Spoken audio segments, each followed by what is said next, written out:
Well, even Kim Fox acknowledges she believes Jussie Smollett is guilty of faking a hate crime, but the actor will still not admit that. Instead, his lawyer says the Osundairo brothers may have put on whiteface to attack him. According to the court records, Smollet was very clear with police on the night of the attack that his attackers were white. He said they had masks on and gloves, but he saw their eyes and he saw the skin surrounding their eyes. Was that a false statement? Obviously, you can disguise that. You could put makeup on. It took me all of 5 minutes to Google. You know, I was looking up the brothers, and one of the first videos that showed up actually was one of the brothers in whiteface doing a Joker monologue with white makeup on. And so it's not implausible. It's not implausible. Is it implausible? Gloria Schmidt is an attorney who's representing those brothers, and she joins us tonight. Gloria, thanks very much for coming on. So you heard that suggestion that your clients, without the knowledge of Jussie Smollett, attacked him while wearing white face makeup. Did they? It's preposterous on top of more ridiculousness for her to come out and say that. You know what? Of course, anything is possible in that world, but probable, no. So do your clients, these brothers, concede that they were part of this hoax? Absolutely. They've cooperated, Tucker, from day one. I mean, their main focus was always to not be part of a fraud.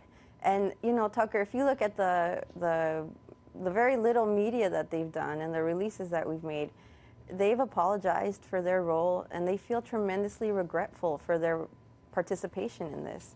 So were they employed we're waiting on that for... I'm sorry, go ahead. Oh, so I just want to understand, were they employed by Smollet? I read that one of them had worked for the show, had worked for his show, and they had worked for him in some capacity. Is that correct? That's correct. Remember that there was a friendship. They had met on set. They had known each other for, you know, not more than a year.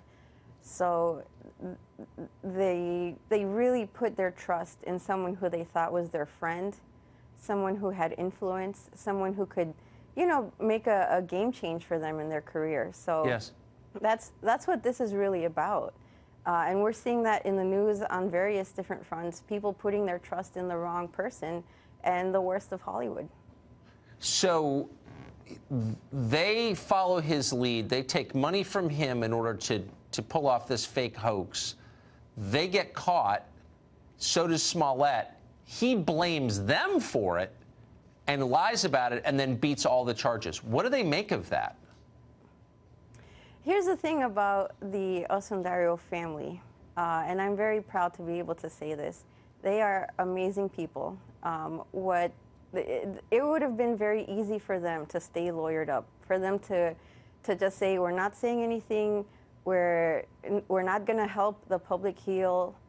You know, we're just not. They wanted to make sure that they weren't part of that fraud, and so their value system really came out while they were in custody, and they went through a realization process that what Jussie wanted to do was tear people apart more, not bring them together. And one of the first statements we released, actually, we said that they were not homophobic, they were not racist, and that they were not anti-Trump. So what do they think the motive for this was? There have been a bunch of explanations, but why do they think Smollet did this? You know, I hate to not answer a question on your show, Tucker, but truthfully, the motives and their intentions, their feelings, things that go to those things, I think will be better said from them. And when the time is right, they will come out and say their story. It's just not the right time. Of course, they're welcome here anytime. It goes without saying. Finally, do they face any legal jeopardy at all? Are they done with this process? They're done. There's been a lot of questions about, well, now are they going to get investigated? Are they looking at co-conspiracy charges?